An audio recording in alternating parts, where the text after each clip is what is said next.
Évangile de Jésus-Christ selon saint Luc.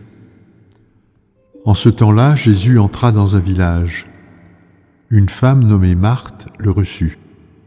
Elle avait une sœur appelée Marie qui, s'étant assise aux pieds du Seigneur, écoutait sa parole. Quant à Marthe, elle était accaparée par les multiples occupations du service. Elle intervint et dit : « Seigneur, cela ne te fait rien que ma sœur m'ait laissé faire seule le service ?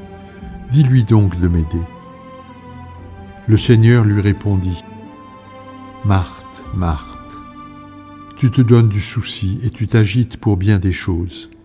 Une seule est nécessaire. Marie a choisi la meilleure part. Elle ne lui sera pas enlevée. » Acclamons la parole de Dieu.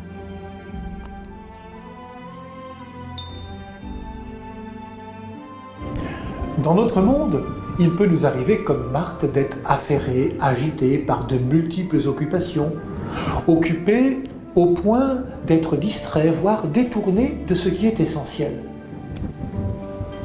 Ce jour-là, dans la maison de Béthanie, il y a Jésus, celui qui est la parole incarnée.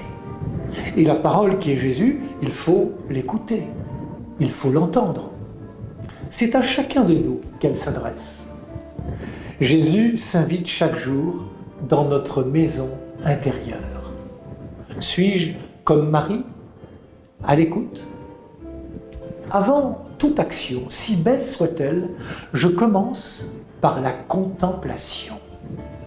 Je commence par m'asseoir pour écouter ce que l'Esprit Saint souffle à mon cœur et à mon intelligence. Je commence par dire « Parle, ton serviteur écoute ». Ainsi, ce que je ferai aura du sens et ne sera pas seulement de l'agitation. Si Jésus se permet de reprendre Marthe, ce n'est pas parce qu'elle agit, mais parce qu'elle s'agite. Aujourd'hui, Jésus nous rappelle que prendre le temps d'écouter sa parole est la seule chose nécessaire pour nous aider à remettre notre vie dans une bonne perspective. Dans notre vie moderne, il est facile de se laisser distraire et écarteler par de multiples occupations. C'est vrai, nos journées sont bien remplies. Mais ce que je fais, a-t-il vraiment un sens ? Jésus nous apprend qu'être son disciple, c'est d'abord l'écouter. L'écouter, le comprendre pour le suivre.